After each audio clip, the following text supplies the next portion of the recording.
What is going on, bro?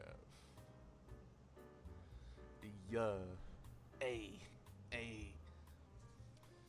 You know, you know how it is. We moving up, baby. We got different scenes. We got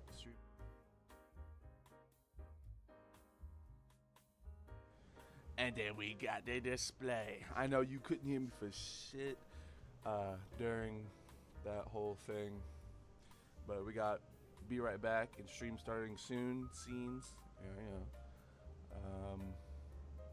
But yeah, we are going to be reviewing my wishes and overall quality of life improvements to Dying Light 2.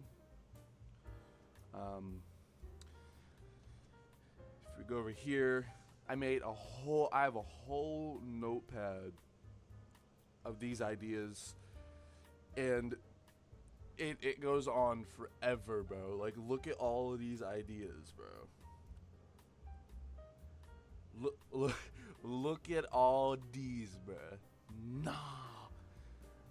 But anyways, we start off with the main idea of quality of life improvements, and then I make an introduction of the reasons why I made this, saying like, you know, I wanted to make a full list of the community's expectations and or wishes for Dying Light 2 and then the improvements. I've like been doing this for like the entire month. So let's get started. Number one, we got dynamic day and night cycle. Now, everybody knows about this, the whole problem with the skybox and stuff. I'm hoping that they add this in the Dying Light 2 anniversary update. Now, some of these changes might get added into the update, but I like to just put them here because why not? Now, next we have graphic, cutscene, and map U-Haul. Now, the graphics, I mean, they're pretty good. I'm not gonna lie, they are pretty good. But some of the textures and graphics might need a little rework, a little bit. Some freshening up. Maybe needs a little trim, who knows. The cutscenes, bro, I'm not gonna lie, I know they've been improving them slowly. I also have quality of life improvements to make your actions and everybody else's actions in the game feel more fluid and like kind of more motion capture instead of like pure animation or robotic movements, for more immersive gameplay. You know, I'm afraid this is a little loud. Nah, we good.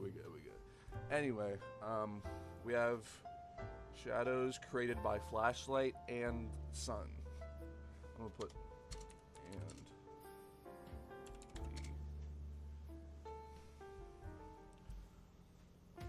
now this has been a kind of a big problem with some people. How when you shine a flashlight at something or an infected or a person, it doesn't cast a shadow behind them like in DL1.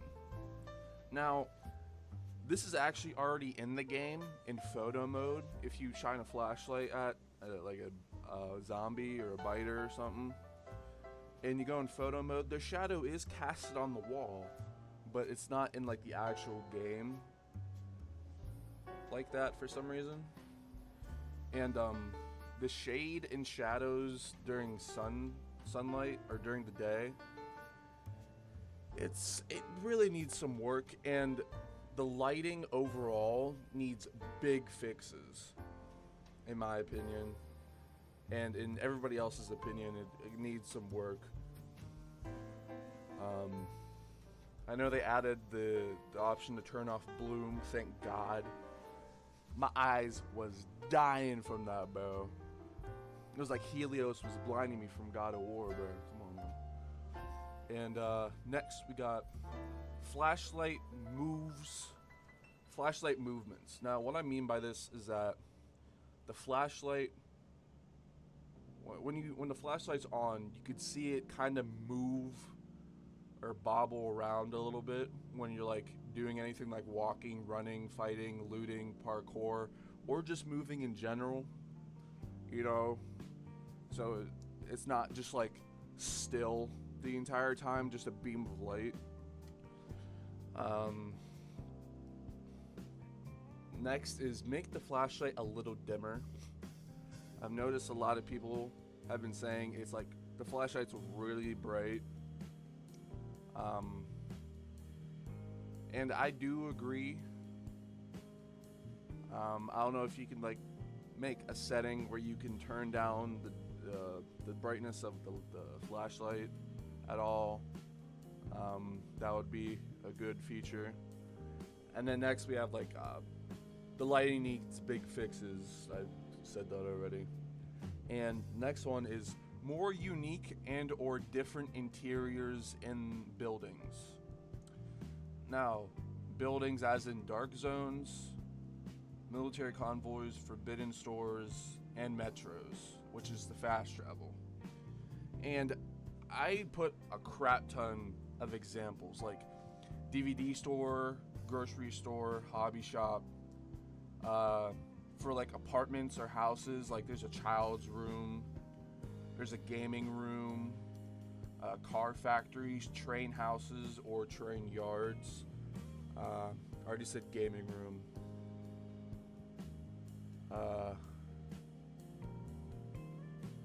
Cubicles in tall buildings, tall like work buildings,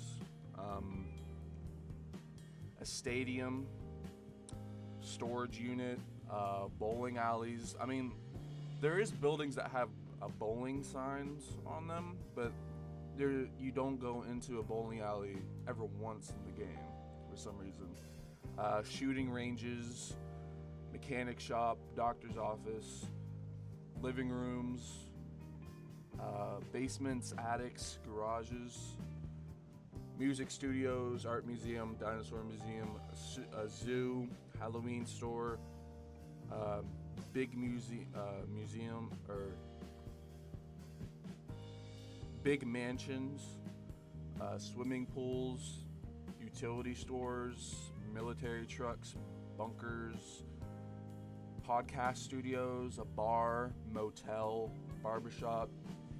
I could really go on for a hell of a lot longer, but this is also tying into in my opinion, a really, really good idea of adding more replayability and more motivation to adventure and explore the map, basically.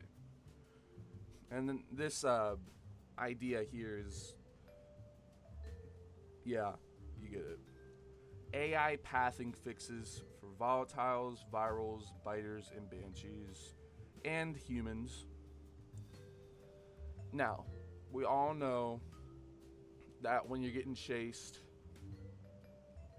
or if a viral sees you, for some reason, like sometimes they just stand there and scream at you, even though you're like right in front of them. I don't know why they do that. They just stand there and scream at you. The same with other infected. I get biters standing there and screaming at you because like they can't climb and their mobility is like really bad. But virals need big fixes too. In general, humans, banshees is the big one. The banshees, like I remember when the hag came out, bro, the pathing of that infected was or AI was so bad. It looked like it didn't even know where it was going. It was running in circles, jumping like up and down on the same spot. Oh my god, it was horrible. Please, I'm gonna put in all caps, fix, please. Forgot the F for some reason. Spelled please wrong, but whatever. You get the idea. Now, co-op third-person fixes. Now, if you've seen the game in third person, your player model does it. I don't even know what Aiden's doing in third person. Like some of the actions, like kicking a zombie's head, like that new animation, it doesn't even play the animation. And like the player model like clips around sometimes when using grappling hooks. Certain like performing certain parkour moves or combat moves, like it's really choppy and it's just bad. It really is. It needs big fixes. Then we got weather improvements. Now, what I mean by this is like when it's raining, you know, make the clouds like gray. When it's thunderstorming, make the clouds like more darker, like a darker gray. Adding snow. Snow would be, I mean, it is possible. It's really good feature. Everybody loves it. But we'll go in more depth on this eventually. Next. Hold on. Let me take a drink. I'm not used to talking so much.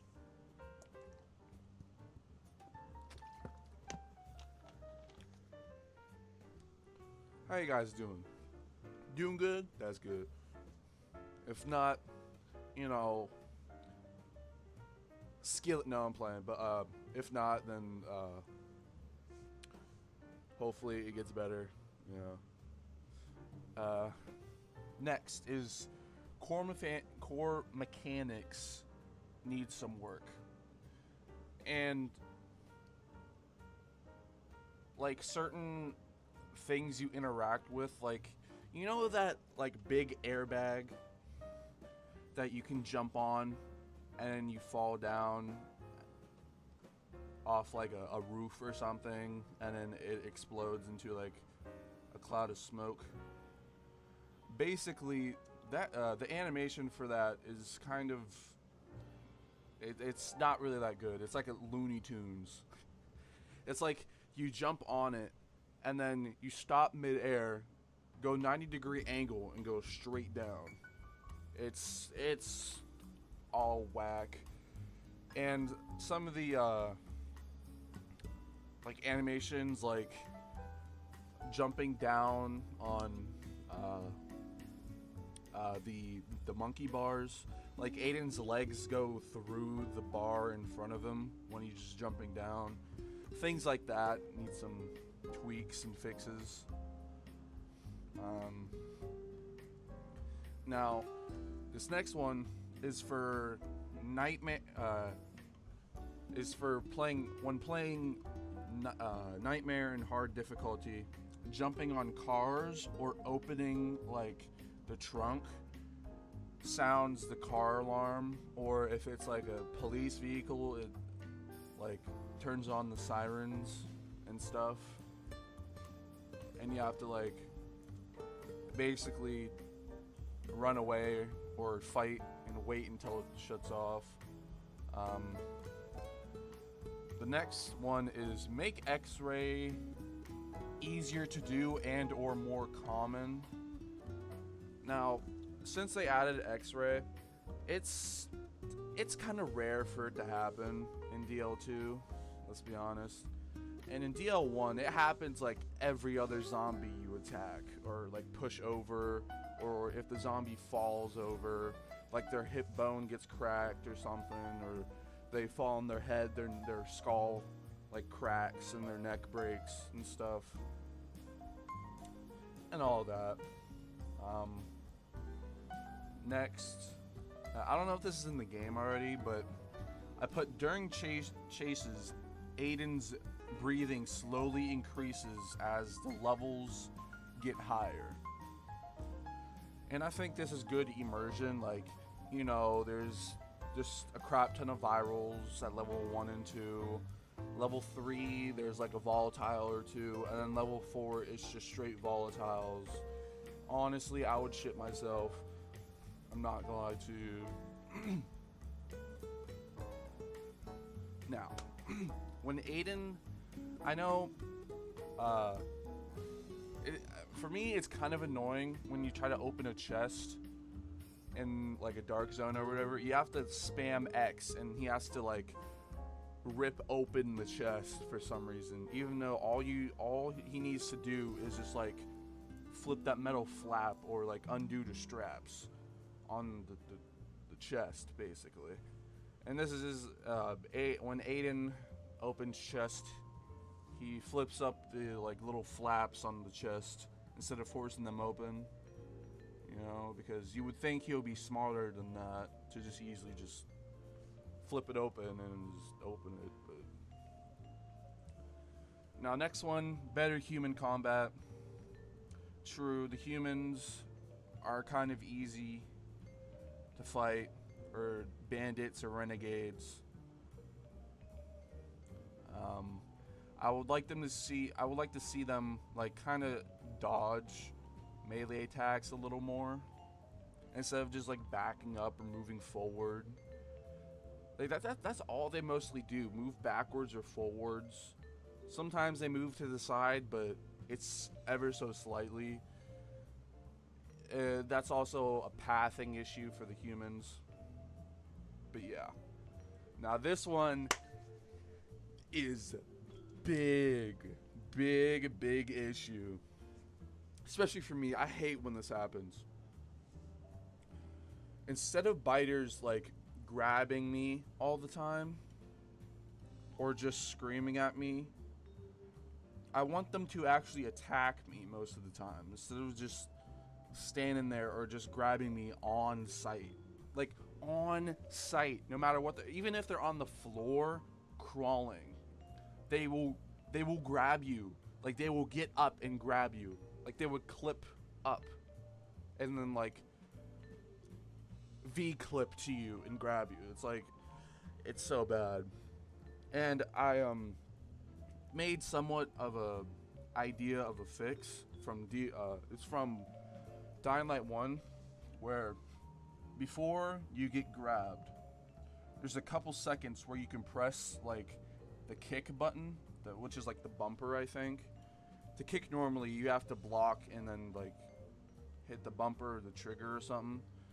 But you hit the kick button, which I think is the trigger. You have a couple seconds to react, and then you press it, kick them away, or you like do that like karate hand palm smack to the chest. And then if you do it successfully, they get stunned and you can perform a takedown. Now, if you played DL1 for a while, you know exactly what I'm talking about. If not, play DL2, or not DL2, DL1. You know, it happens all the time. I don't know why I put this here. I put this at the last one too. It's basically just infected actually attack me instead of screaming the whole time. Once again, virals. I was playing Bloody Ties, right? And there was a whole bunch of virals chasing me, and then I got on top of a roof, and then I stood there, and like 7 virals, like I was right in front of them, 7 virals just stood there and just started screaming at me. They didn't rush me, attack me, or nothing. They just started screaming at me. and every time they scream, they slightly step back, and like half of them like fell off of the roof by just screaming at me. Like, bro, what is that? Like, attack me. What are you doing? Like, come on now. And I don't, and by attacking, I don't mean them leaping at me, and even if they miss, they somehow fucking aimbot me and somehow tackle me or something. It's ridiculous. But legend level tweaks. Yeah, let's put S or ing. Legend level tweaking. And the legend levels in DL2, I know Respawn Gentleman, when it first came out, he said that comparing to legend level like 1 or 0 to legend level like max, like I think it's 250, level 250, it's such a little difference, really. You don't really get that much stronger apparently. He hasn't tested it in a while, so I don't know how much stronger you really get at max level. But in DL1, you got a lot stronger, a lot more stronger when you reached max, like legend level. And I think kind of buffing the level,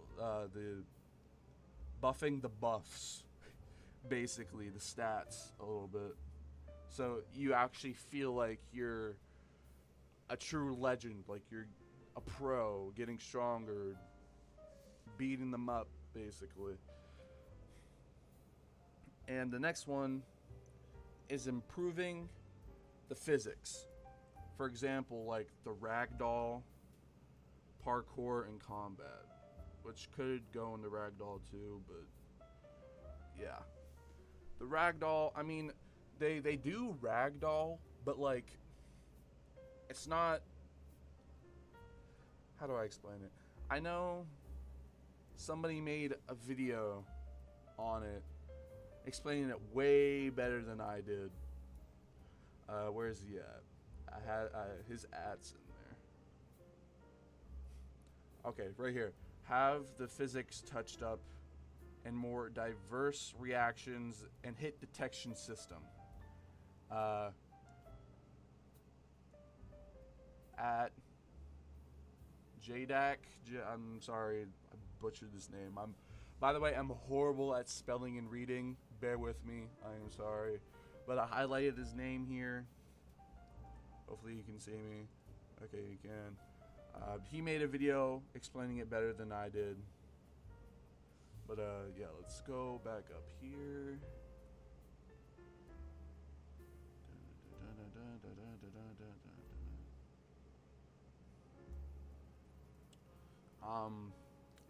Physics and parkour, make it feel more grounded.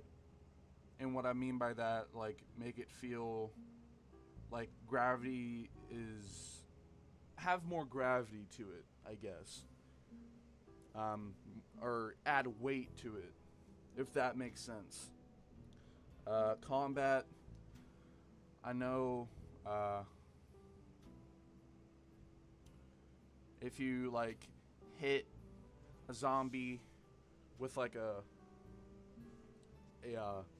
two-handed weapon or a heavy weapon, they kind of do the same reaction. They kind of just like spin to the left or to the right, depending on how you hit them. And them doing the same reaction to everything all the time, like them spinning around, or like them doing an animation where they're like stumbling or whatever. I mean, it's fine, but like we prefer like actual ragdoll, like you hit them and they go kind of go flying. Not like flying as in like hyper mode flying, but you know what I mean. Like you hit them and they like fly.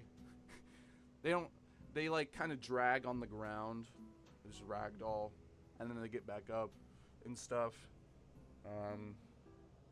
Next one, make chases harder to escape.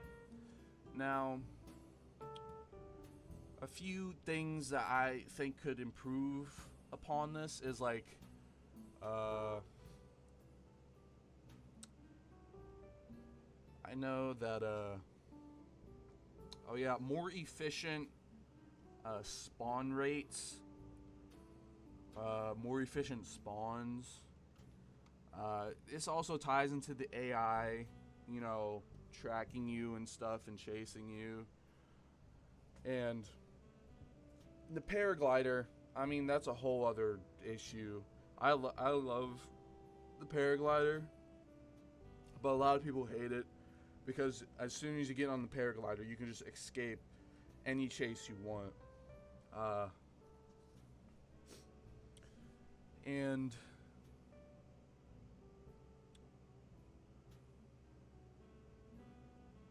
yeah. What was I gonna say? I was gonna say something else about this, but there's just a lot to talk about. Yeah, you can also like share your ideas in the comments or like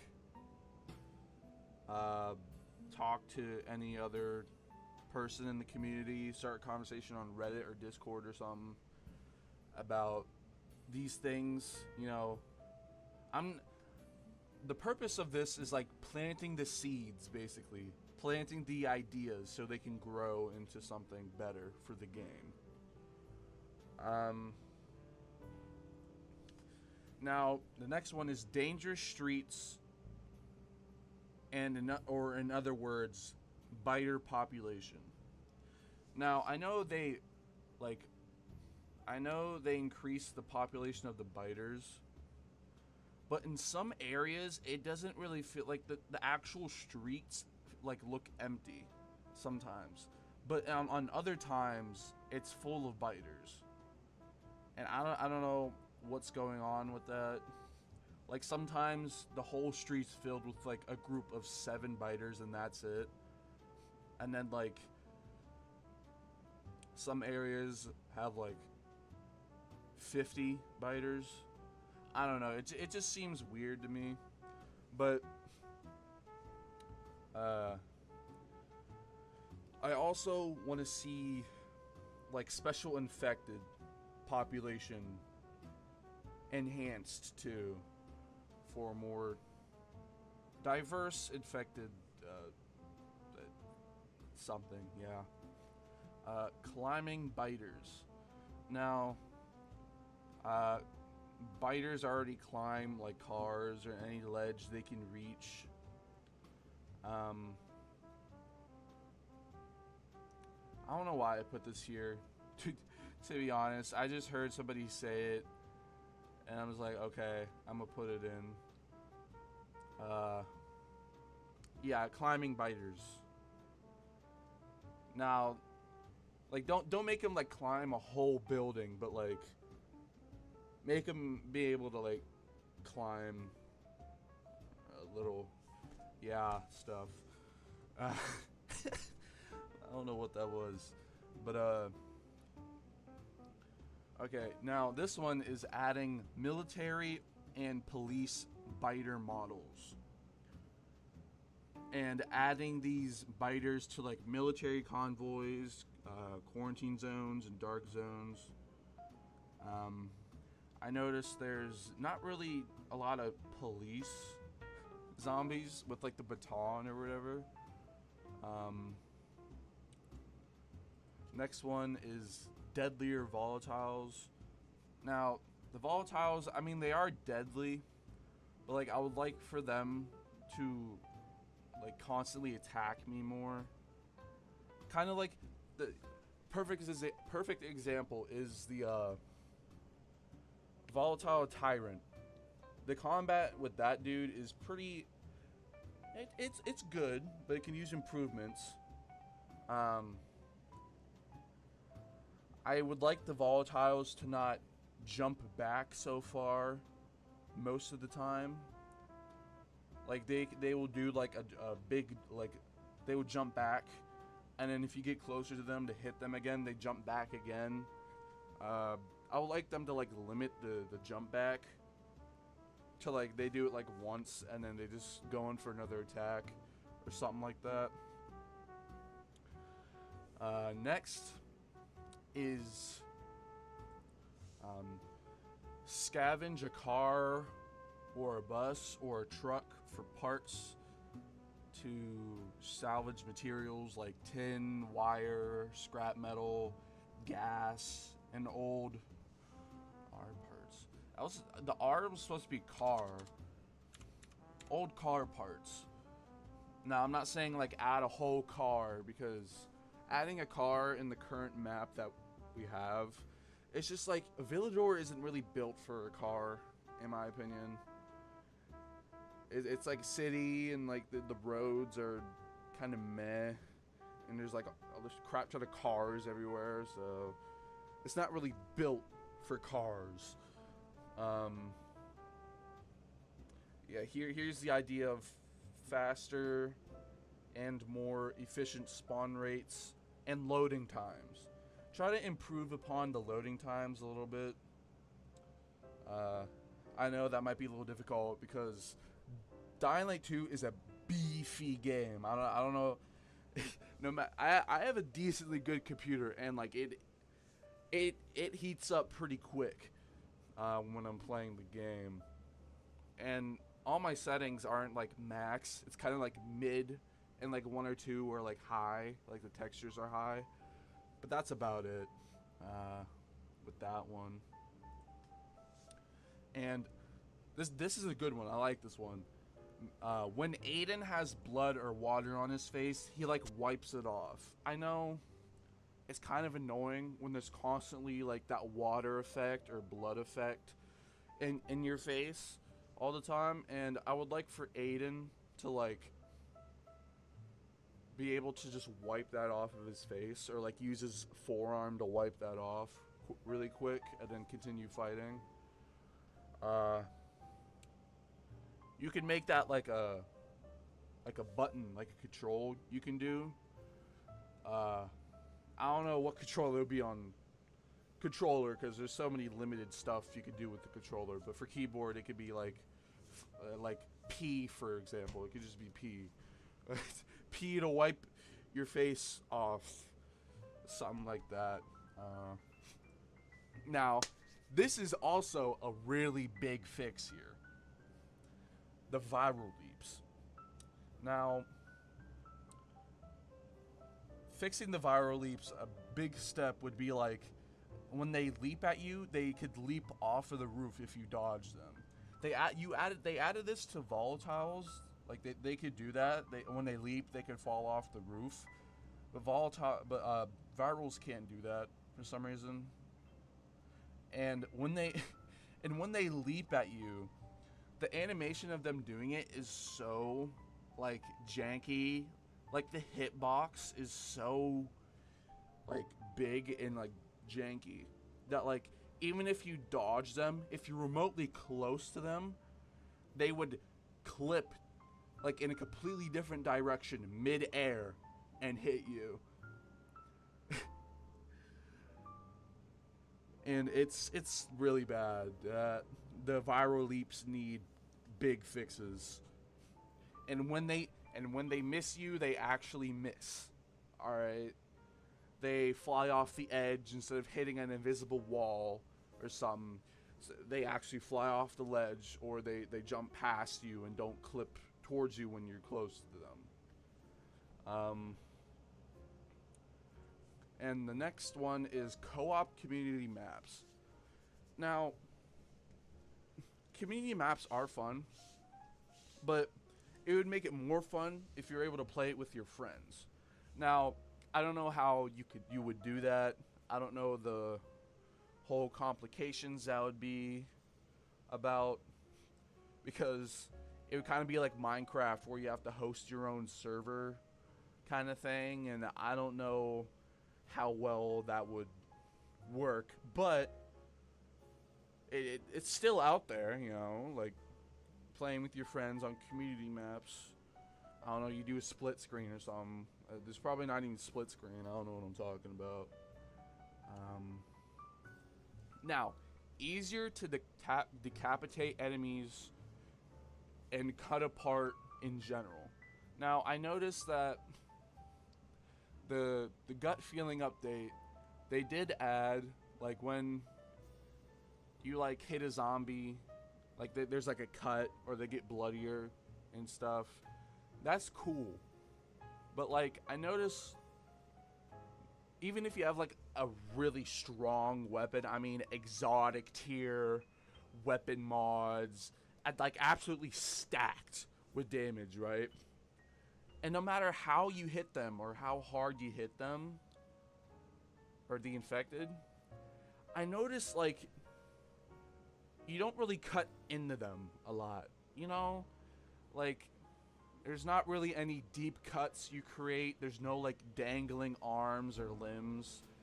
And like I was doing a Pilgrim Outpost challenge where I had to decapitate 100 enemies, and I noticed it's kind of it's difficult to try to decapitate them.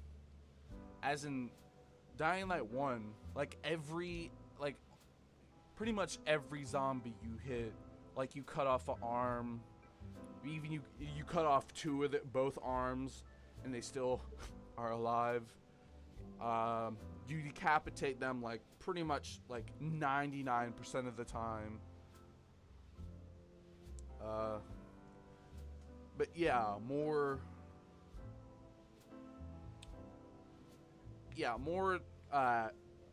butchering, I guess. So we could butcher infected. Yeah.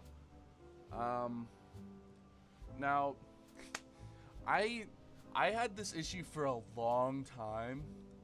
The damage display on weapons,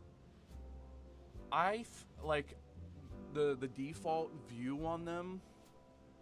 It's not like Dying Light 1's. Dying Light 1's, it showed like actually how much damage it did, like 2,000 damage or something like that.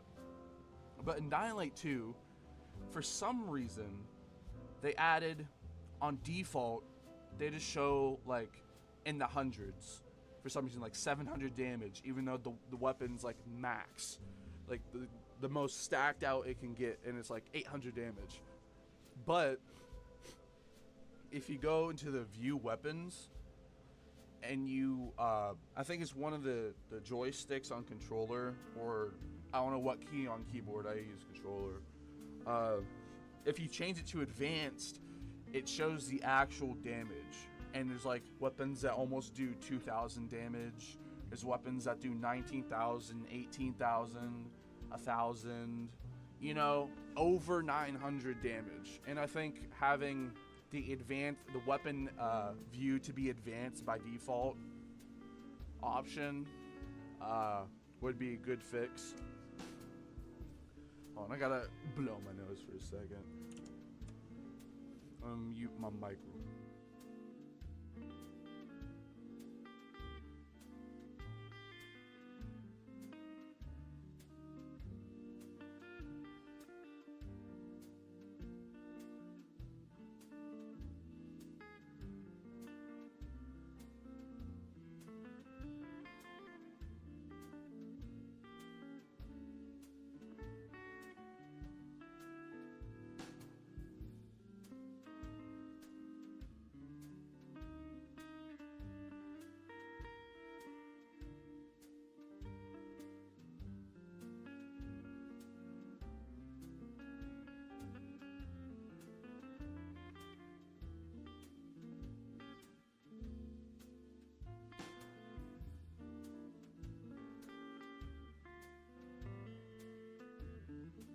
Sorry about that. My nose is really stuffy.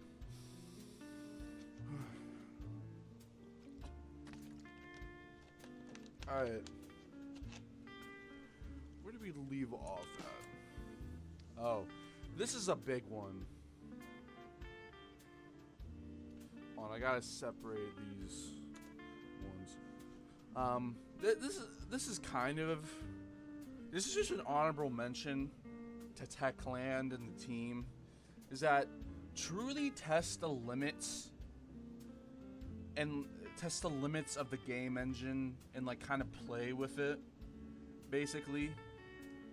Uh, I feel like because true production of like when they were actually like making DL2 was in 2021 was when they were actually like building the map and stuff, and like they changed the engine, and the game came out in like 2022, I think, right? Is it 20? Did it come out in 2022? I don't know, but basically they did a different engine in 2021, and the 2018-2019 E3 was all done in the original Dying Light 1 engine. And I feel like they didn't have enough time to truly get a feel of the engine and like play around with it, get used to it, you know, and build assets, which would explain why everything's so copy and pasted around the map. It's like an AI generated map. That's also a theory among the community that the map is literally AI generated, but yeah, just play around with it, test the limits, whatever, you know, that kind of stuff. Next one. This has been a big problem. Is let us sell the boss masks, Bloody Ties gear, and Pilgrim Outpost gear. My stash is way too full. I need to sell all this like limited time gear that I don't need, because I'm not gonna lie, for some reason all the gear stats on Pilgrim Outpost except like the military gear are horrible. Like most of these event gears or whatever are really bad. They're not really that good, at least for like high level players. Like they conquered the dragon, they beat the game, and that's been a big problem. Like there's nothing to do or no real challenge, I guess,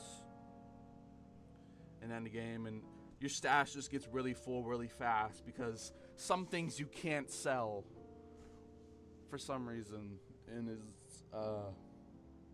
yeah. And the next one is give stash and inventory more room. You get the idea. It literally says it. More room in inventory and stashes. This is a good quality of life improvement. Is when you're playing easy mode or story mode. I know they didn't add a story mode, but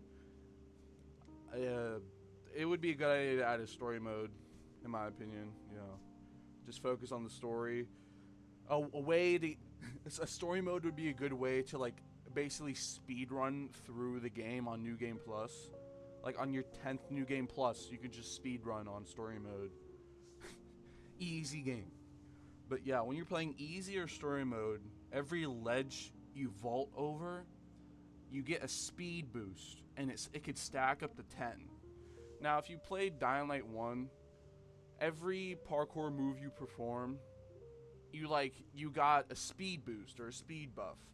And I think adding that to Dying Light 2 would be a great way to give the parkour more momentum, more fun, you know.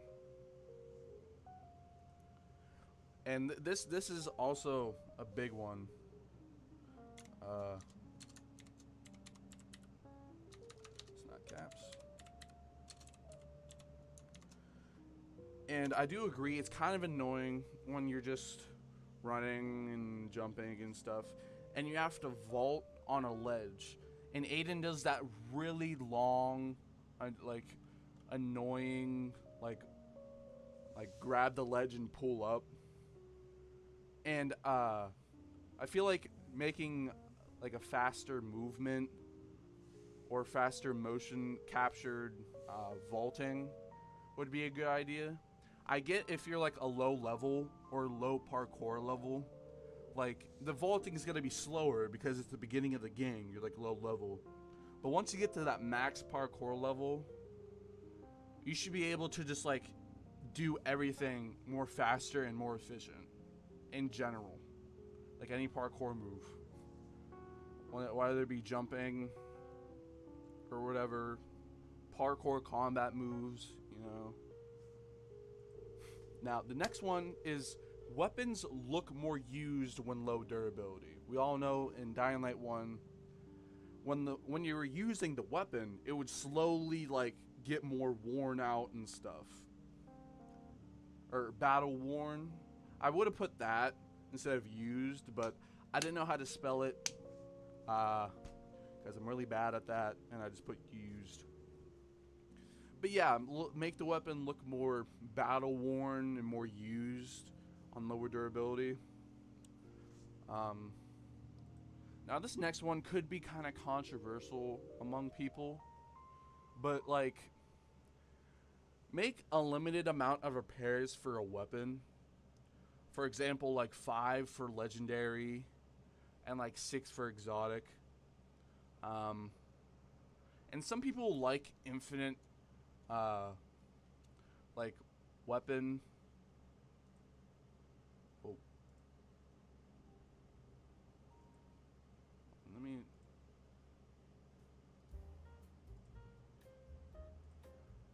Infinite weapon repairs, but that also limits the need to go out into the world and get a brand new weapon.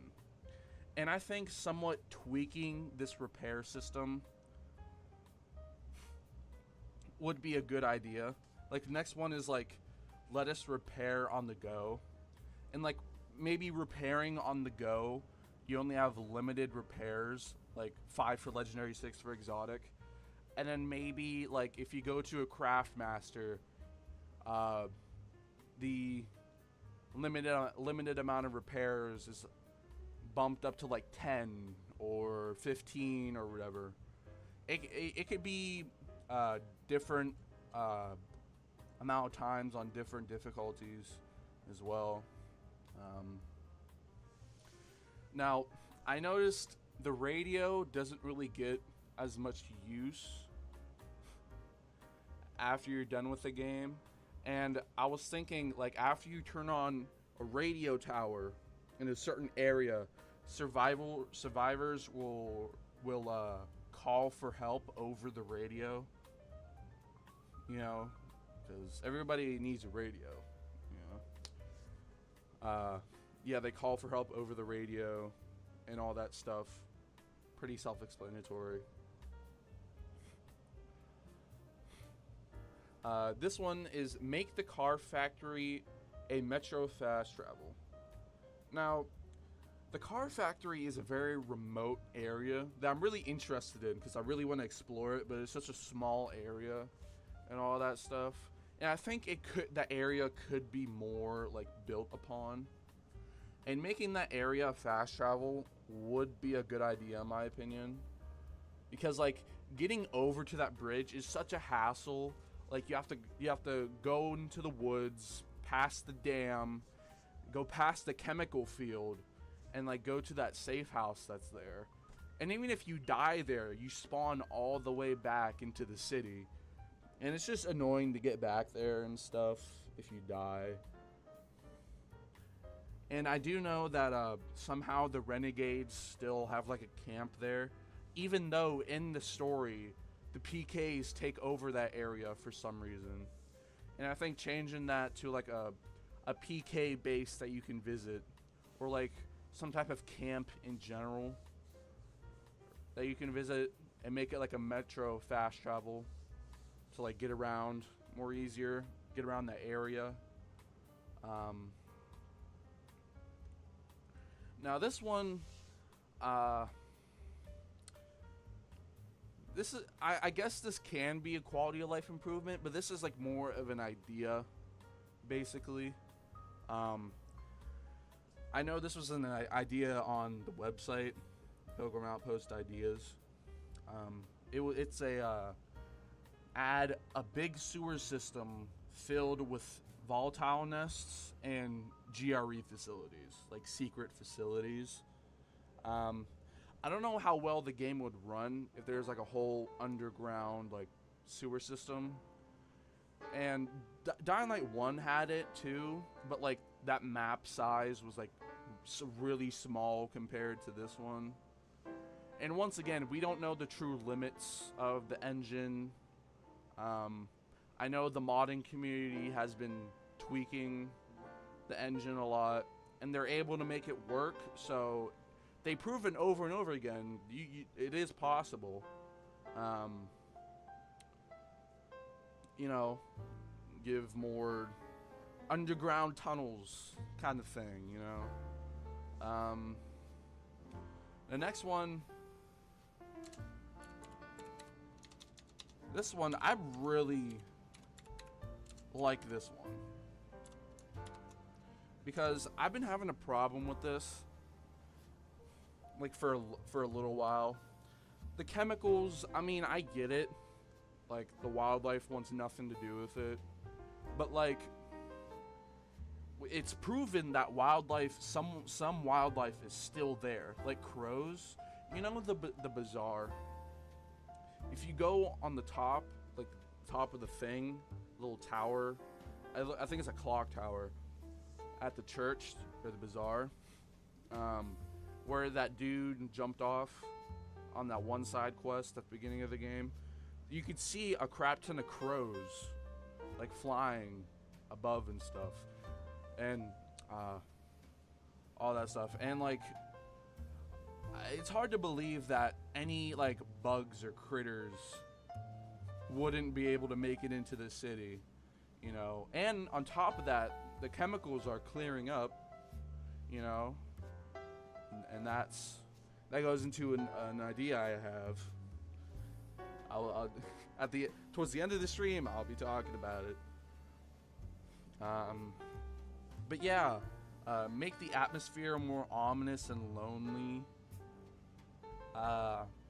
Make more like noises during the day and night, where you can hear crows, frogs, flies, people screaming, and infected groans and moans, and crickets echoing all throughout the city all day and night.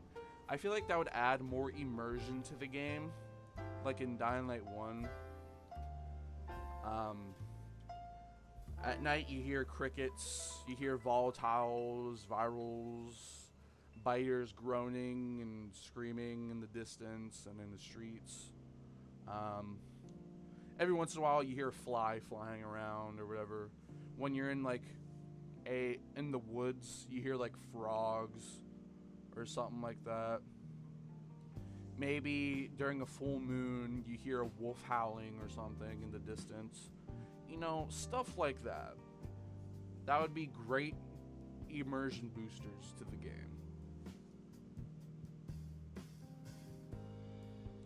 Now, I know when you kill renegades, they drop their weapons. But if you kill any other human, like a PK, a bandit, a survivor, or any kind of human, with if you kill them, their weapon just despawns for some reason. And if there's a weapon, if they drop a weapon with weapon mods, it also disappears. And I was thinking, like, any weapon that NPCs drop, you could pick up and sell or salvage or use. That would be a great improvement. The return of baby howlers. I think adding these back to the game, like these howlers won't be like outside. I feel like the fully grown howlers will be on the streets and outside, and the baby howlers will be like inside. Like inside the buildings and houses. So there's an actual like risk while looting in places. Now this one is making virals and bolters faster. Now the bolters are kind of slow in Dying Light 2 compared to DL1. And I think they're very easy to catch. And And I think making them harder to catch would make it more fun, because you have to put effort into strategizing how to catch it. Virals, I mean, in Dying Light 1, when you got chased by a viral, they will very slowly catch up to you because they were like 1% faster than you. And I think that's a good idea for virals in Dying Light 2, because it would make them more scarier and more of a threat.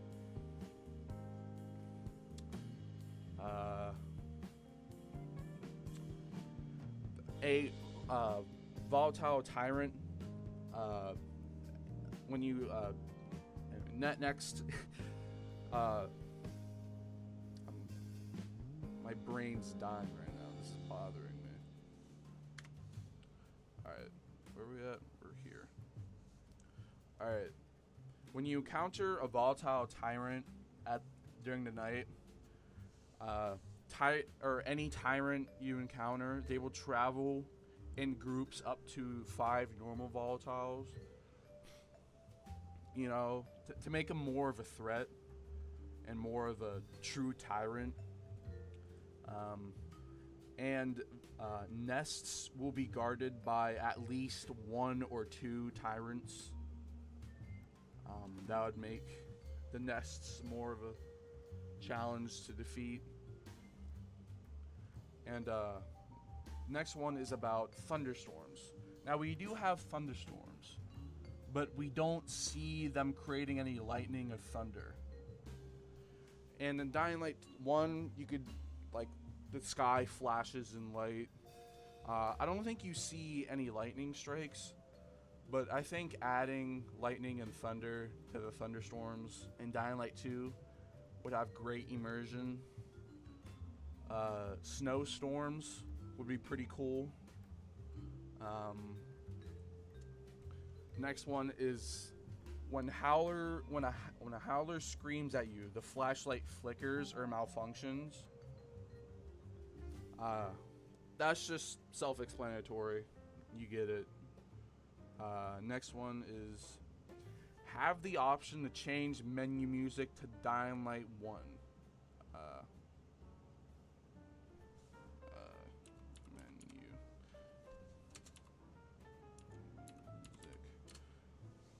Now, you should be having the option to change the menu music in general.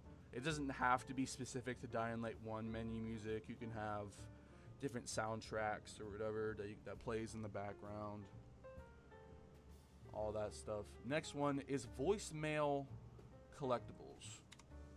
Now, it's kind of annoying how they put like these voicemails that you can find all throughout the map that you can listen to, but you can't collect them. And I feel like that's immersion breaking and kind of disrespectful to the voice actors, because they put so much like lore and so much lore into these voicemails, and you can't listen to them because you can't collect them. It doesn't give you the motivation to go out and find them, you know. And I feel like being able to collect and listen to voicemails would give the game more lore-rich gaming stuff. Next is just simple achievement ideas. You know, these are pretty simple, like beat the game on hard mode, beat the game on nightmare, get all endings. I know everybody would hate that achievement because they have to play the game again, but also that would make more replayability value, I guess.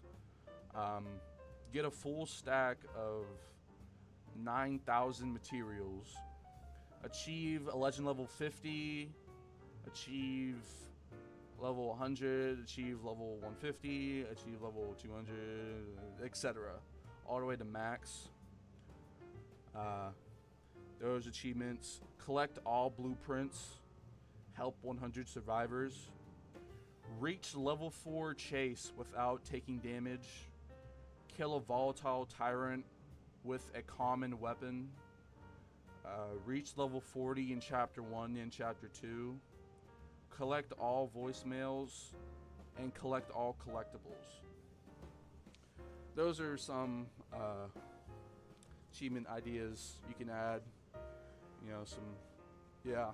Self-explanatory. Next one is add Dying Light 1 grappling hook. Now, I'm not saying replace the Dying Light 2 grappling hook. I believe that having both of them in the same game would be a great idea for more diverse movement, because the two hooks are completely different mechanics. Like Dying Light 2 is more of a point, click, and swing. But for Dying Light 1, it's a point, click, and you go straight to that ledge or to that spot that you hooked to. And I think having the option to change the grappling hook to the Dying Light 1 grappling hook would be a great feature and more diverse gameplay. The next ones. Oh yeah, this is kind of a problem.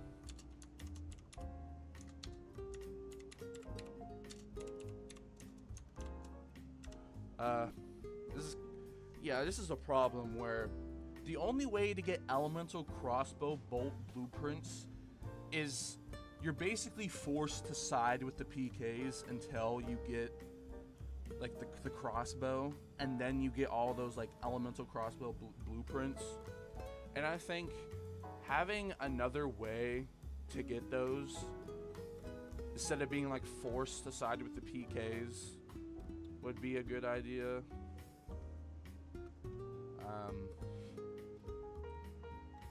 This is self-explanatory. Craftable spears that you can put weapon mods on. I think that would be pretty cool. You have kind of like a primal gameplay kind of. I think that would be cool. Make the electricity mods chain between more infected. Pretty self-explanatory. Next one is buff the weapon mod's damage per second. Now, this involves fire, electricity, poison, bleeding. Well, bleed's more of like a status effect, but fire, poison, electricity, and freezing. And I noticed that like if you light an infected on fire, or you electrocute them or poison them, like if you have the health bar, if you look at the health bar on them, it does so little damage. And like if a weapon mod is going to be that useless at max upgrade level, then what's the point of adding them? You might as well fight without them, because it wouldn't really make a difference either way.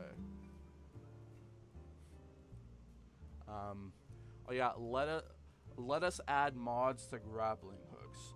I think this would be a cool and funny addition to grappling hooks.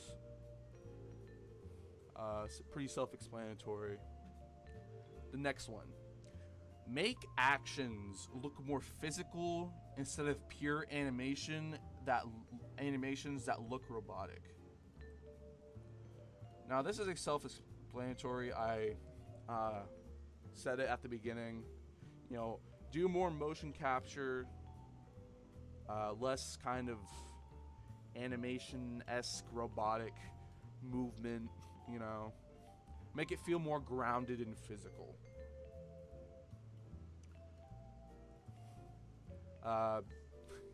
In Dying Light 2, there's just no diving animation. When you're diving in the water, you just fall.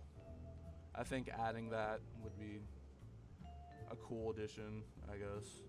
You would think it'll just be automatically just put into the game, but I guess not. Let the infected be able to throw weapons. Now, in Dying Light 1, every once in a while, you see an infected holding like a pipe, or a police officer holding a baton. and like sometimes they like use it to attack you, but most of the time they just throw it at you. I know in Dead Island, like the first one, every time a zombie would throw a weapon at you, it would like instantly kill you for some reason. That was so annoying to me. But yeah, that would be a great zombie variant. Now, I noticed the night, it's mostly the same. And you rarely see special infected roaming. I mean, of course, you see volatiles, you have the special encounters. But I feel like having virals, goons, demolishers, banshees, suicider, volatile tyrants, and chargers actually be roaming the streets instead of having them be limited to an encounter, because that's just annoying to like. It's not a good gaming loop after a while, because you're running around the city waiting for these encounters to spawn and stuff. And I feel like having these special infected roam like on their own would be great improvements. Next one.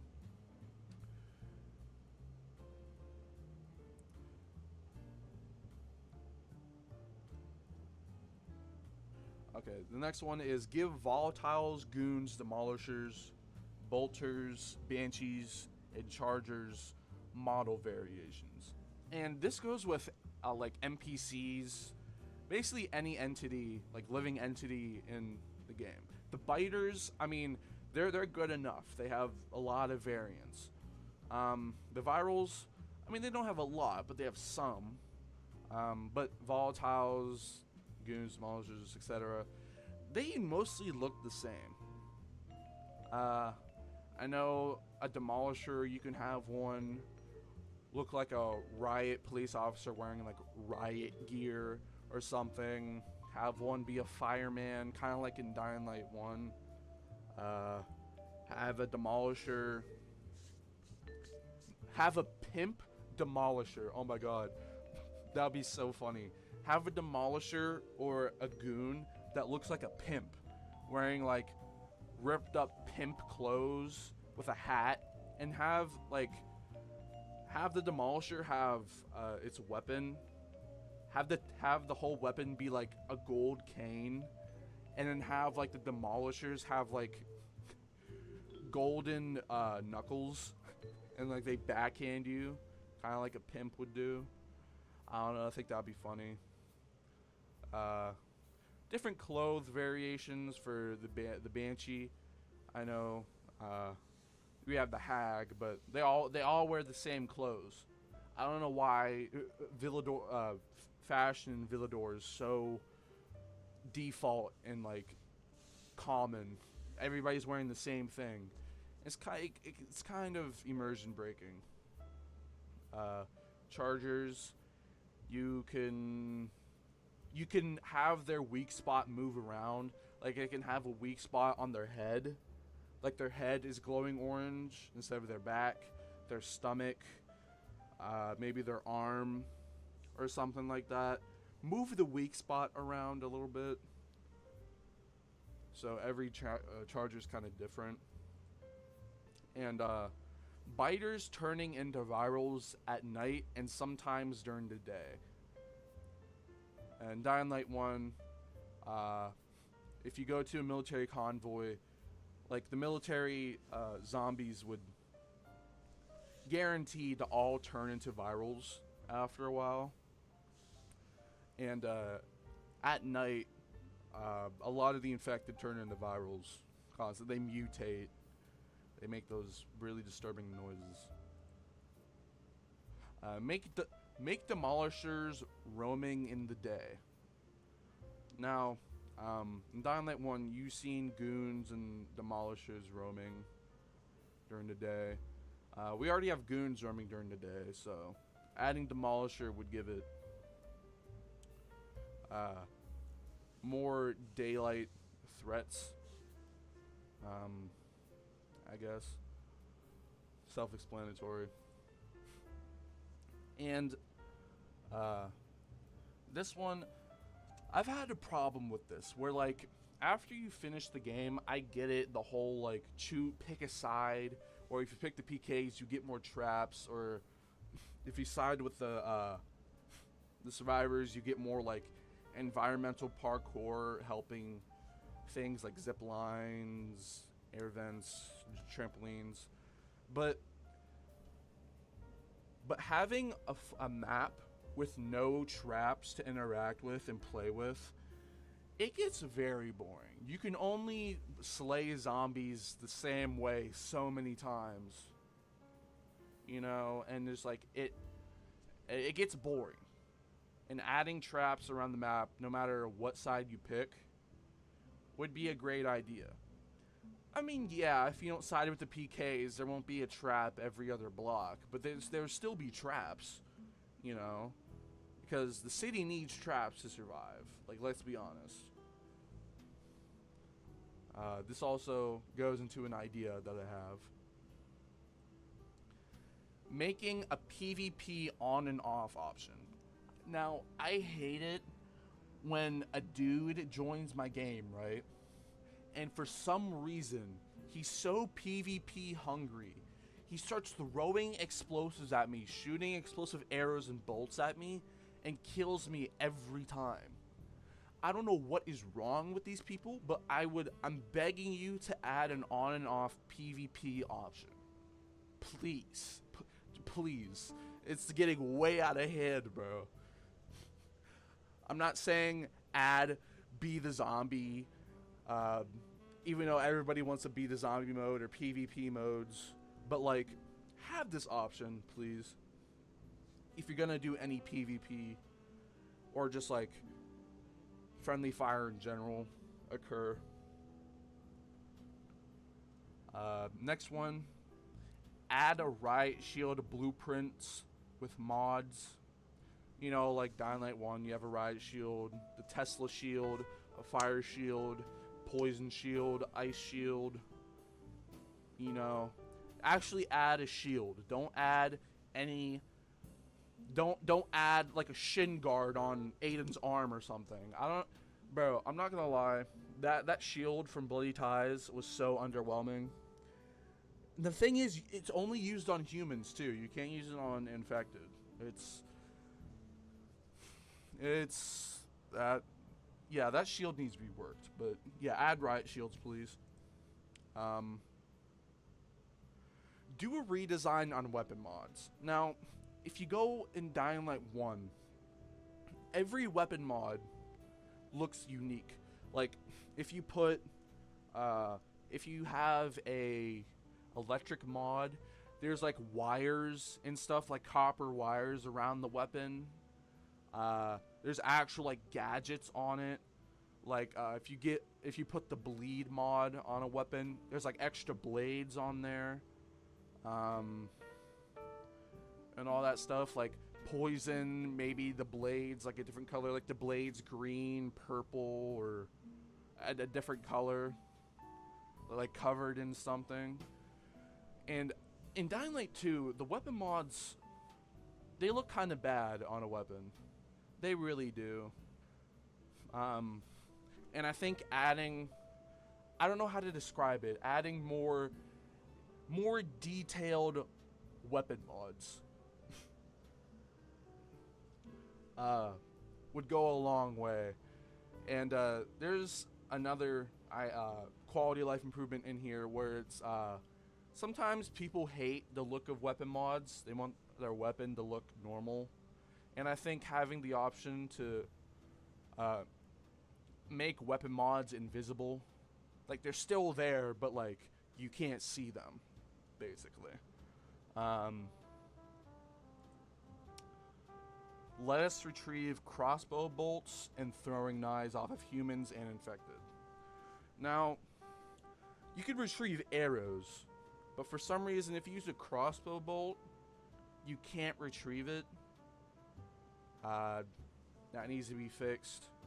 I get elemental crossbow bolts and arrows because, like, they have more of a chance to be destroyed, I guess.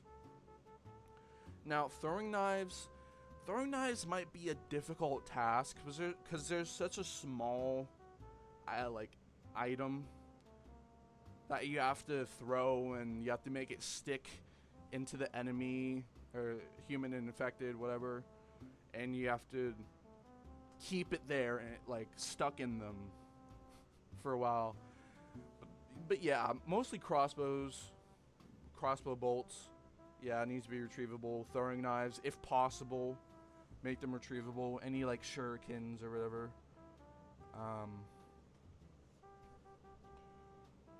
Yes. Now, this next one involves the stamina bar.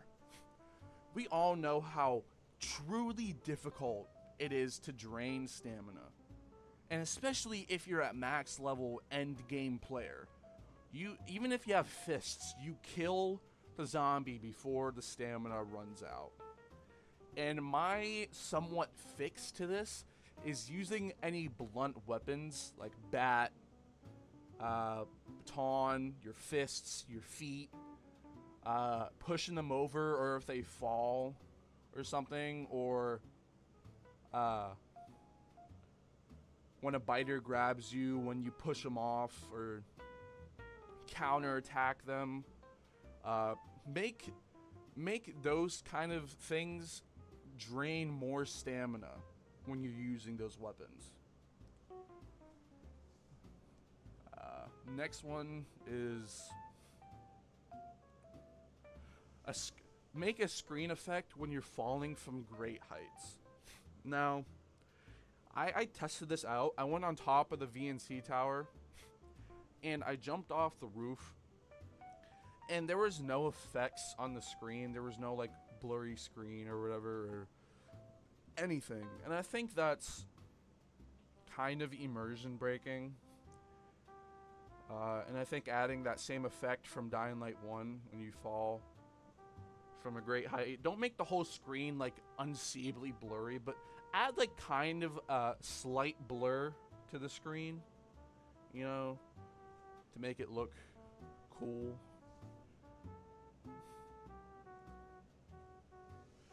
Make NPCs have set voices instead of multiple. Now, this is a big immersion breaker, where if you go up to an NPC, they speak in one voice, but speak in a completely different other voice. Like, I remember one time I went up to this NPC. It's just a white dude, right? You think he would sound like a white dude, but no, he sounds like a black dude. No racial intended, but he sounded like a black dude. And I was like, I guess, but that doesn't really make any sense. And I think making NPCs have their own voice and accents would improve the immersion of the game and make NPCs overall like life more physical and eventful. Like I know sometimes you see them trying to build bridges, cutting down trees and stuff. Add more things like that to the NPCs. This next one, I really like this one. I gotta blow my nose again. I'm so sorry. Hold on.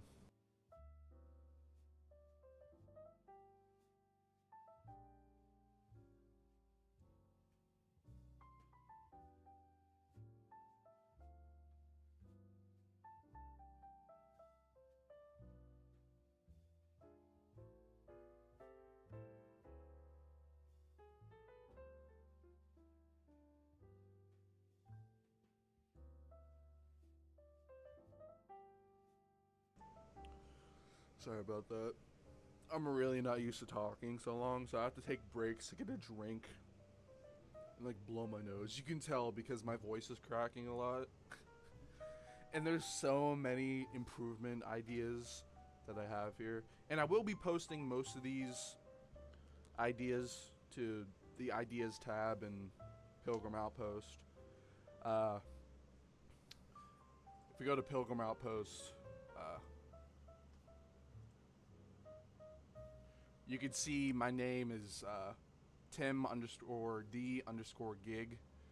if you're ever looking for ideas of mine, if you want to look at them, review them, just throwing that out there. Also, this is nice jazz. I'm gonna like this video. Now I'm gonna be right back. I'm gonna use the bathroom.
Alright, we back.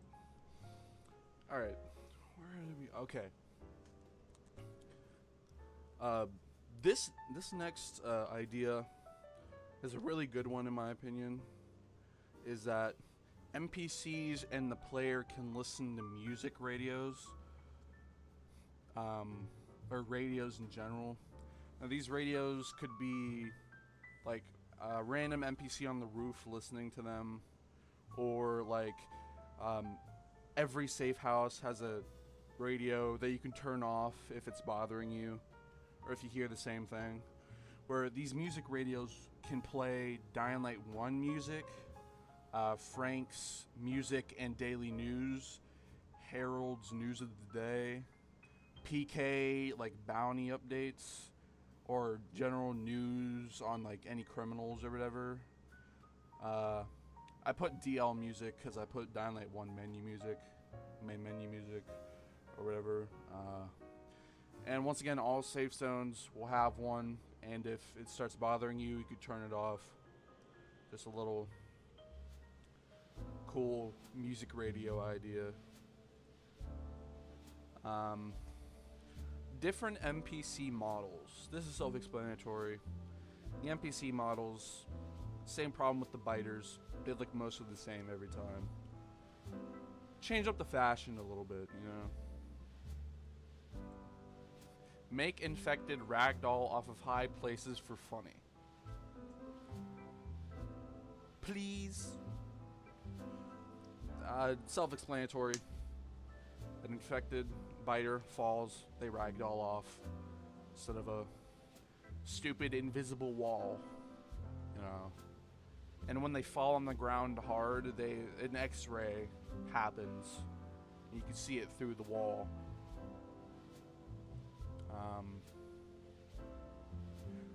Okay, next one is drop-down finishers from Dying Light 1. Now, if you jump from a high ledge and like hold down the trigger, I know in Dying Light 2, if you do that, you do like a ground pound. But I feel like to do a ground pound, you have to jump from a really high place. But if it's like from a ledge like right above them, and you jump and hold the trigger, you perform like a takedown of some sort, where you stab infected or renegade, bandit, whatever, in the back or in the chest. Kind of like that, kind of so you feel like an assassin or something. Uh, Add a shing sound effect when cutting infected apart. Uh, I'm pretty sure this is in Dying Light 2 already, but yeah, make more satisfying sounds when a clean cut is performed. Next one is weapon variation or more colorful and pretty. Yeah, I just want more weapons instead of looking like really bland and basically the same weapon every time. Like, add weapons with different colors, different designs on them, different camos, I guess you could say. But don't make them into like grindable camos, because I think that wouldn't really fit the game that well, in my opinion. Add a level 5 chase where volatile tyrants start to spawn. This is a new infected idea. Is new black volatile with red glowing eyes and red spit.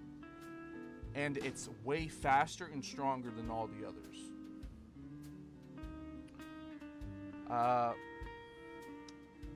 And I'm thinking, like, make the black volatile strong and buff, but don't make it stronger than the volatile tyrant. Because I think the tyrant, I mean, it's a tyrant. It's like the king of the volatile, so it should be like stronger than overall.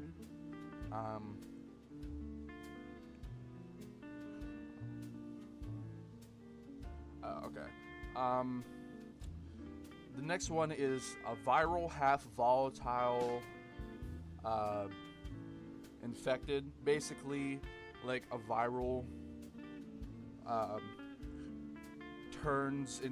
can turn or evolve into a volatile. You can add a viral or volatile model where it's like it's halfway evolved or mutated. And same thing with biters. Have a biter turn to viral, or have a fusion of the two, or something like that. Faster swimming skills. Swimming in Dying Light is really slow, and it's annoying to do. I know in Dying Light 1, I think you can swim a little faster, but swimming overall, you need to have like a skill where you're able to just like swim like faster, because exploring in large bodies of water is very slow and boring. A fast grab break skill. Once again, you could have a skill. You can make that one idea that I had a skill, or you can make it like a thing that you just automatically know. I prefer it to be a thing you automatically know, but you can make it into a skill if you want to. After finishing the game, there are fellow Night Runners fighting infected. I noticed after the announce and the return of Night Runners, I've noticed like there's no Night Runners in the city. It's just you. And I guess Lawan and Hakon, but like you don't see them. Like all these characters in the game just become placeholders. They just become random NPCs just standing there. There's no way to have a conversation with them or something, or talk to them or whatever. And I think adding like a way to go up to them and like talk to them, have a conversation and talk about certain things to them would give more life to the world. And having NPC Night Runners like fighting infected, kind of like in Dying Light 1, would be a great feature after finishing the game. Maybe like sometimes during a encounter, you will see Hakon or Lawan helping as well. So you and Lawan or you and Hakon will be fighting together sometimes. Kind of like Spider-Man 2, where sometimes if you go to a crime, Miles will be there fighting too. Kind of like that. Next one. Make the armor on enemies slowly break off when hitting them. This is self-explanatory. You hit them hard enough, their armor starts breaking, and it breaks off eventually, and easier to kill. You know, free roam in the bazaar. For some reason, in the hubs, there's so much limited stuff you could do. Like you can't really like jump. You can't. Sometimes you can heal and use inhalers. Sometimes you can't, for some reason.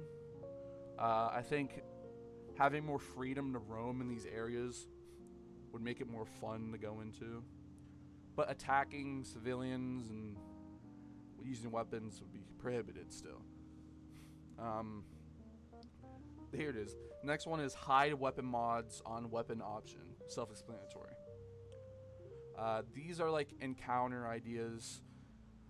These ideas are kind of lackluster, but you know, eventually the same encounters get boring. One of them is save a survivor that's stuck in a room and is about to turn. Clear out the infected on the floor in time and save him, or give him like an inhaler or a mushroom or something. Next one is help a team of night runners fight infected or humans like renegades or bandits.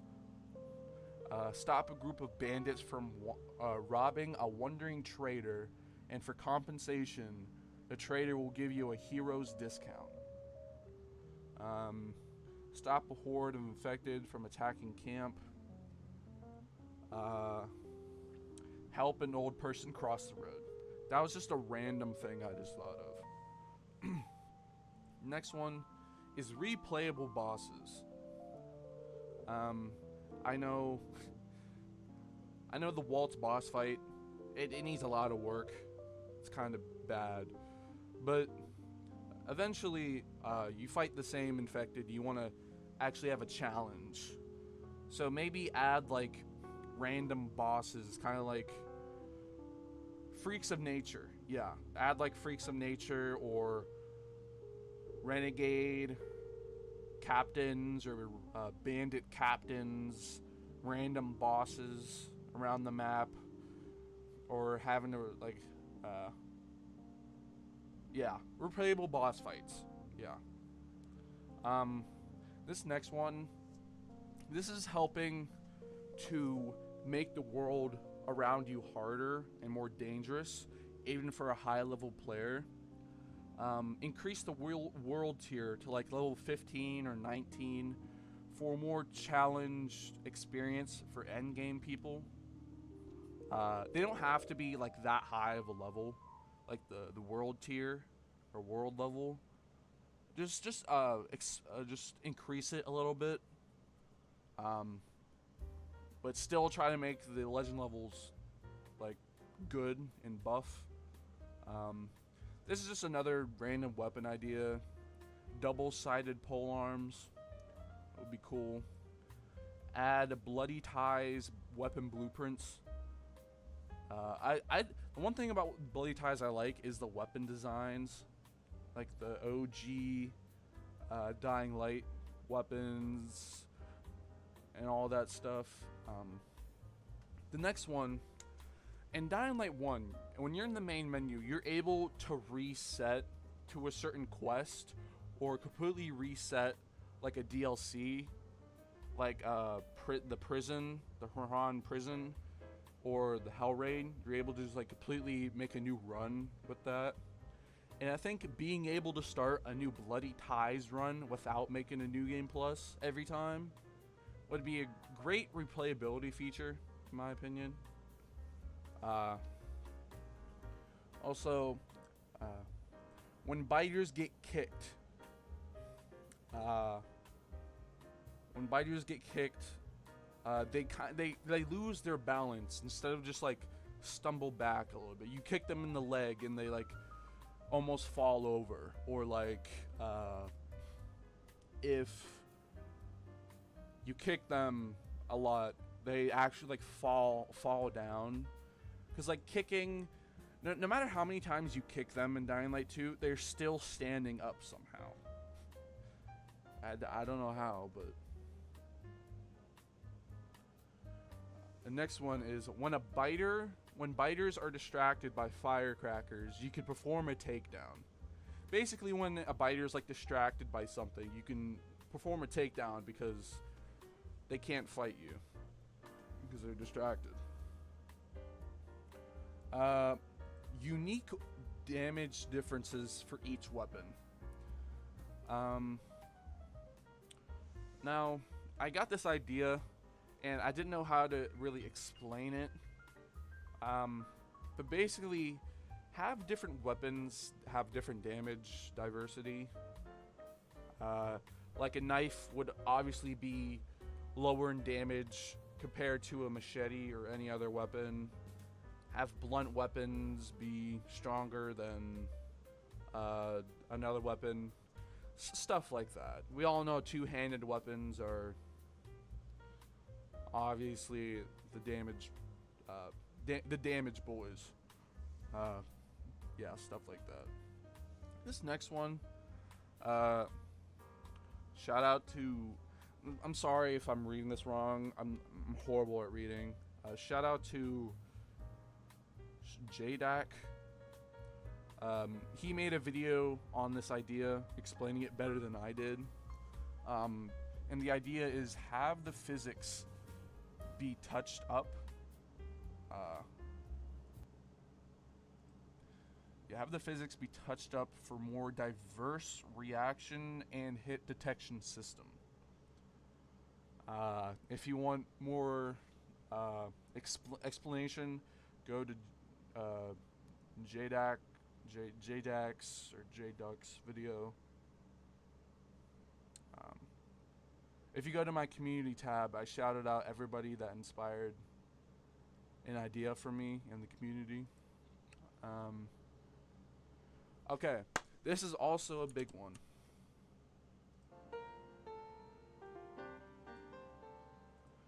When performing the crowd runner or bash skill, now I don't know why there's two of the same skills. I don't really see a difference between them.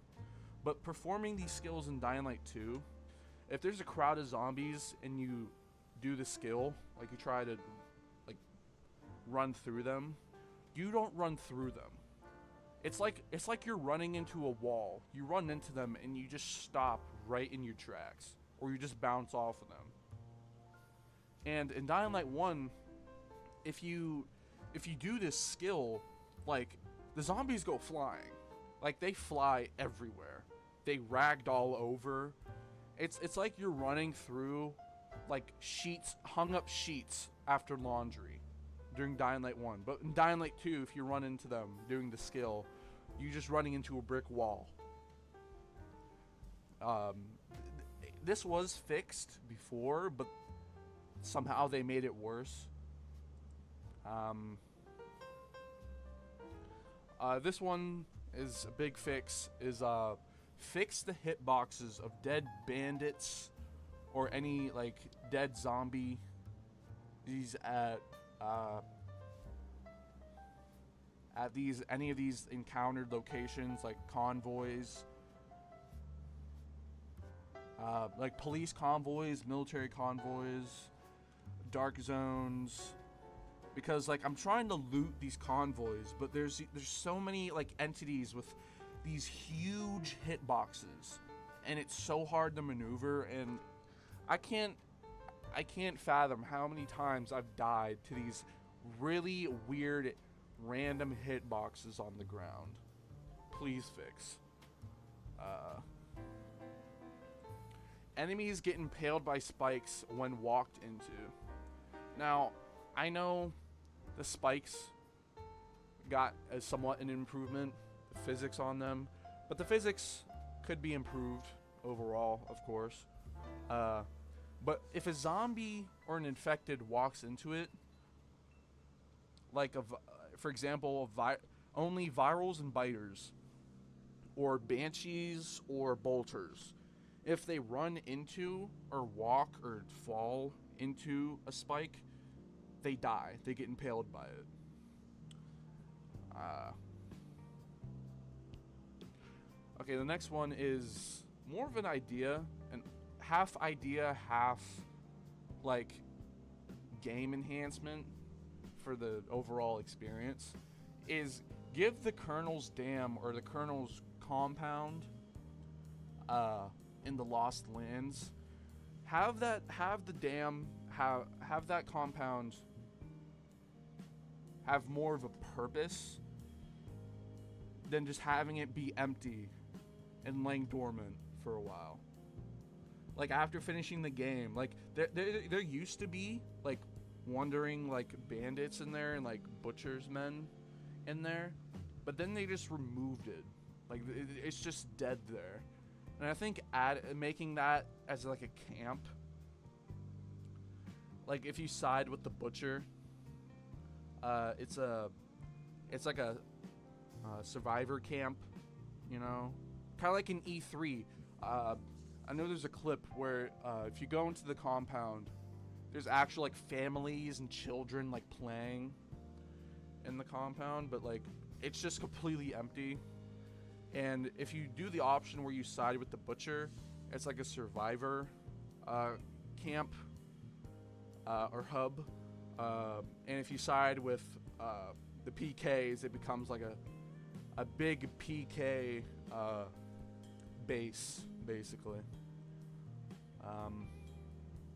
This one's also a big one. Improve the blood and rain decals. Basically, it's if you see blood or rain on the ground, that's what that basically is.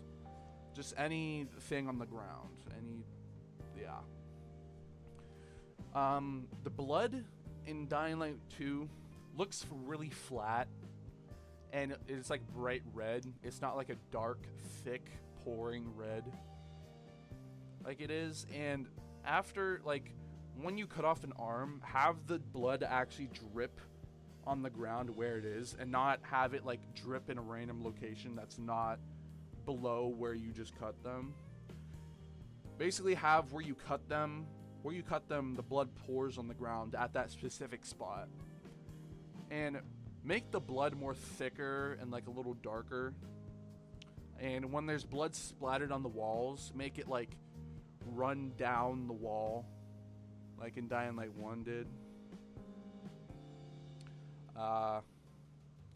Next one is dangling limbs. Like you halfway cut an arm or a leg, it just dangles there. That kind of thing. Next one is blood pouring onto the ground after a cut. You know, that's already a thing, but it needs fixed. Better dismemberment improvements. We already kind of went over that. The ability to perform finishers on special infected like goons, demolishers, volatiles, spitters, banshees, etc. I feel like being able to perform finishers on special infected would be a really fun gameplay mechanic to perform. Now, I'm not saying like make it really easy to do these takedowns. If it's a special infected, then it's gonna be harder to drain its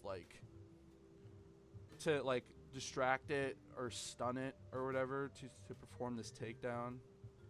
Like if you do a drop down takedown, maybe like you stab it a couple times or you hit it, but like it doesn't kill it instantly like the others, and it like throws you off of it, kind of thing.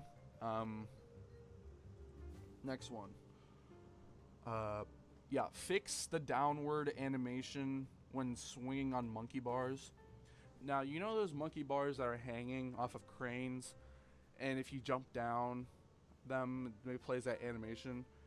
Now, going up them, or like just swing on them normally, is fine. It's perfect speed. The speed's fine. The momentum's fine. But I feel like but when you go downward on these monkey bars, Aiden's legs kind of like phase through the bar in front of him, and it doesn't really make any sense. And I feel like changing that to look like he's like, change it to where he's like not kicking his legs like all the way up, kind of have him like worm his way, kind of, instead of like full like jump, he kind of just falls into it a little bit, you know. Next one is this is a fix for the airbags or punching bags that you can jump onto and fall onto the ground safely. Basically fix the animation, instead of like freezing mid-air, turning 90 degrees and just falling. Make it so you slightly like move forward, or you can control where you go as you're falling a little bit.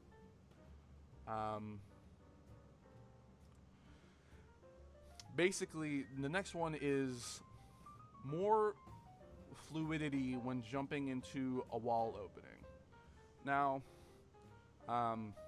this is also, you know when you jump into those walls where it's like half a wall and there's an opening and you jump through it. Have that animation or action, like, make it more fluid to match the momentum.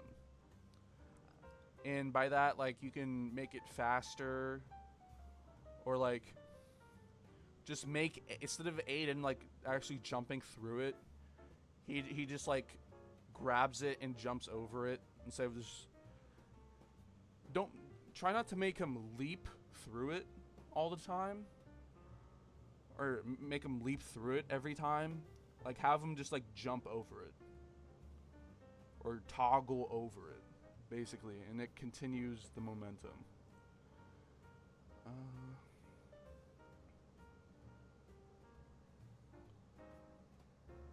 Okay, this one is more of an improvement idea for parkour. Make a dynamic make parkour more dynamic. Like, for example, I got this idea from, I forget, but I shouted him out.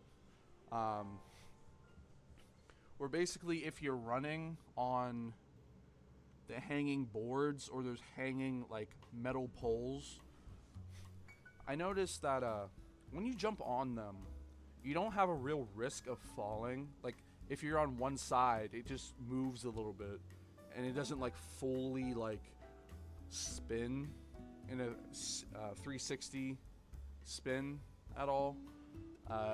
And a good way to fix that is like,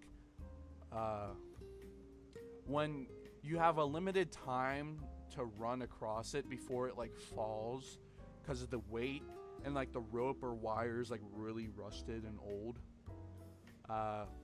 And once you get across that, if there's too many like infected or too many virals or volatiles on it, it falls, and they fall down with it. Or like, if you when you go across, you're able to turn around and throw like a throwing knife or a shuriken at like the rope and cut it down and kill everything below or on it, and that stuff.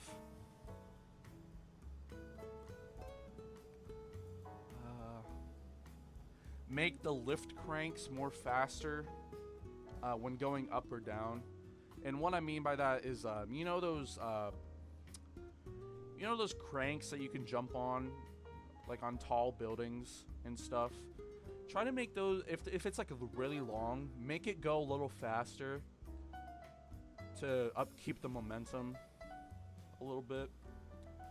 Fix the paraglider kick. The animation for that's like really goofy, and it doesn't really make any sense.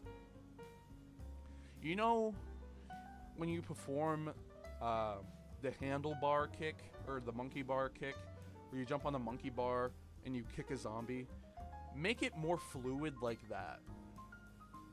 And missing a monkey bar kick is really bad too. And like doing a kick after a wall run, it doesn't connect with the the enemy or the infected very well, and in third person, these animations look horrible. It feels like there's even no animation for the third person co-op. This next one is, let us explore the big building at the end of the van chase. Now, you know when, what is it? When Frank gets shot and you choose like to chase the van, or even if you don't, that building should be able to, you should be able to go inside that building because it's fully modeled, right? There's volatiles spawning in there, infected in there. There's shops that you can loot and stuff. And I think opening more unique buildings for exploration is a good idea. And that's it for now. I might add some more, who knows. Big thanks to J-Duck, Jamie, I don't know how to say that, I'm sorry. Best Gamer Ali, Oni Zombie, Respawn Gentleman, Flames, and the whole community for inspiring and helping me create these ideas and fixes and overall quality of life improvements. Thank you to Techland for making us have a voice, and also tell these lovely peoples here I said hello and welcome, and then from me, Tim the Gig. But yeah, that's all the quality of life improvements I have at the moment. Some of them are good, some of them lack explanation, but like I said, there's all these people I shouted out have videos on these kind of things, and you can go check them out. After the stream, I'll put their channels in the description. I shouted them out in my communities tab if you want to check them out. Now I do have other ideas we can share.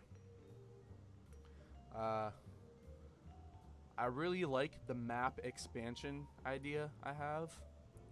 And basically, I'm gonna read this word by word. Alright. So, map expansions. After a long time playing, we have seen everything in the map to explore. Every corner, every crevice we've seen or experienced. And it doesn't help that like everything is copy and paste too. But I feel like to fix that is to add smaller areas to the map. Now, they don't need to be big, just big enough for like a new area to explore. And in my opinion, it would make sense because throughout the game, there's like more and more chemicals clearing up. And I think it would make sense that more of the city is more accessible. And then it would give the developers more creative freedom. Like each area has a different theme. Like a military HQ, a mall, stadium. Like for example, I said a big military HQ filled with buff military zombies, armored goons, and demolishers, with some amazing loot like guns, exotic weapons, and some cool Easter eggs. And I basically said that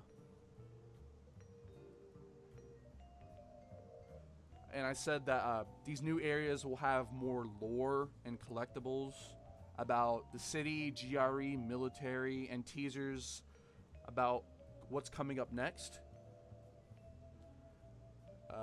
And these map expansions will be accessible after completing the main story. So that's my map expansion idea, kind of thing. If you want to do that, I think it's a good idea.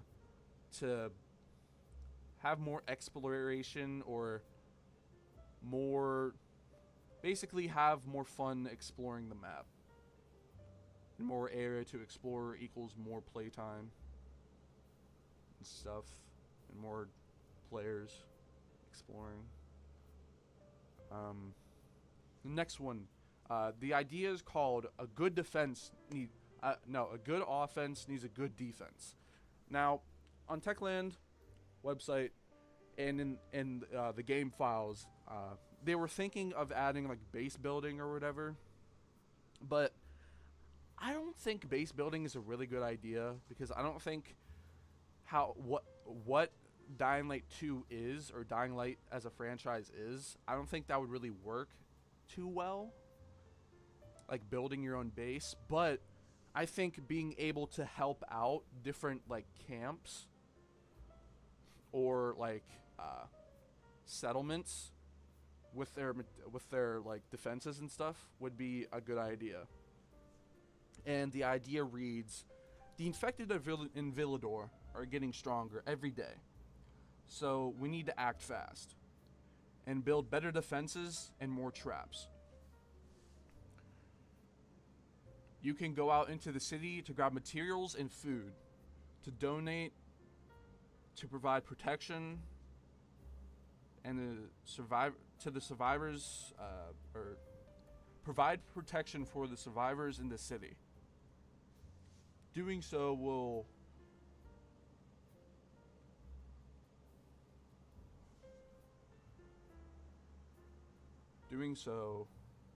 make the camp master give you good loot, and you will over time see the camp get larger and stronger.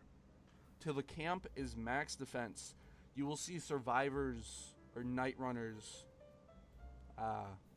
receive better weapons with mods and armor to tank hits for a more skull crushing fun.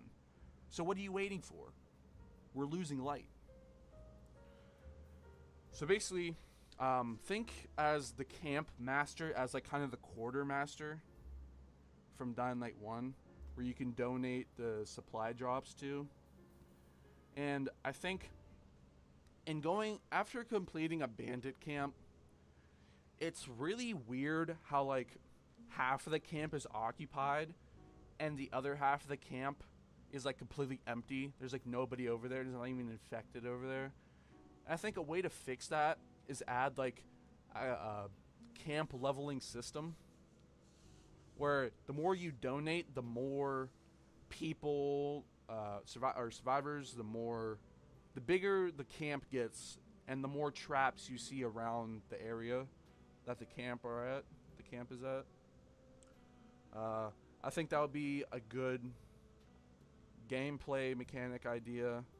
I think it would be very fun, and it would fit the game's overall what the game is, like forging, surviving, helping others and stuff. And I feel like this camp leveling, donating materials and food idea to the camp master or the camp leader is a really good idea. And those are the two ideas I wanted to talk about. And I will be adding these to Pilgrim Outpost ideas. Another idea is a black hole throwable. A device that makes a black hole that sucks every living thing around it in. Yeah, it's a little Easter egg throwable you can do or get. We have event gear. Now, my idea for the event gear is the event gear looks amazing. I love the look of it. But, like, the stats for end game players are horrible. It's bad. It's even lower or less than normal low quality, like, stats. There's like a 0.1 or 0.9% chances of something, and that's really not good. And for an exclusive like gear set that's like really bad, it's not really worth to keep, really. And a way to fix that is add exclusive buffs related to the event. Like for an example, the the elf gear you got in the Winter Tales. I feel like a good way to promote these gear pieces that are to make these gear pieces more good and makes you want to wear them is that you like you said you put the elf shoes on. You get that speed boost. You equip the chest piece or a shirt. You get healing, like a constant regeneration buff. Yeah, basically you get buffs related to the event. Basically, like for the New Year's event or a was an anniversary event. Every time you kill a zombie, like a firework shoots into the air and explodes because of the gear you have. That's like a bonus, I guess. Yeah, add more buffs and exclusive bonuses to these limited time event gears. And the top one is for the For Honor event. Basically, it reads that, like, my idea of how to improve upon these events, especially the For Honor one. And the For Honor event was so rushed. It was literally just encounters and you have to defeat them.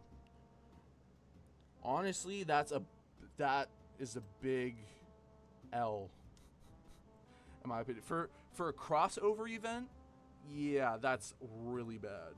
I have to be honest with you. And in this idea, I share like kind of a more fun way to play the game. Like I said, the PK Citadel, like that PK base on top of the hill. Maybe you can make a challenge or like a poster you can interact with, or you could just like walk up there or go up there and fight in like a big battle or war or whatever. And you could choose a team to go on, or you can go completely solo. And if you win the war, at the end you can go into the castle, PK base, to get legendary or higher loot, like exotic gear, legendary gear and stuff. But you have to defeat a really buff boss, and killing him will give you the key in order to open the treasure room where the loot's located. I don't know, just a For Honor event idea, and for any events, any crossover events in general. Put more creativity into it. If you need to take your time, take your time. And I know the For Honor event, during that timeline, there was like an event like every other week, and I think merging events and updates into one thing makes events even more worth the play. Kind of like what you did with the Winter Tales update, where you added an event, but you also updated the game with new features. And having those mixed together in one is a really good way to attract players back to the game. Oni Zombie made a video on that. You can check that out. But yeah, these are all my quality of life improvements and ideas at the moment. I hope Techland sees all these updates and gives it good thought. Yeah, and thank you all for listening to me and watching this live stream. I know that I haven't been live streaming or recording a lot. My editing software is really bad. It's laggy a lot, so I just live stream all the time. But yeah, I think that's about it for right now. Thank you guys for coming out to the stream. I might stream later for maybe I might play Far Cry 5. What was it? We have Far Cry 5, Far Cry New Dawn. I haven't finished Resident Evil 5 yet. That ending boss fight's annoying. We could play The Forest, Sons of the Forest. What we got? Generation Zero, Strange Brigade.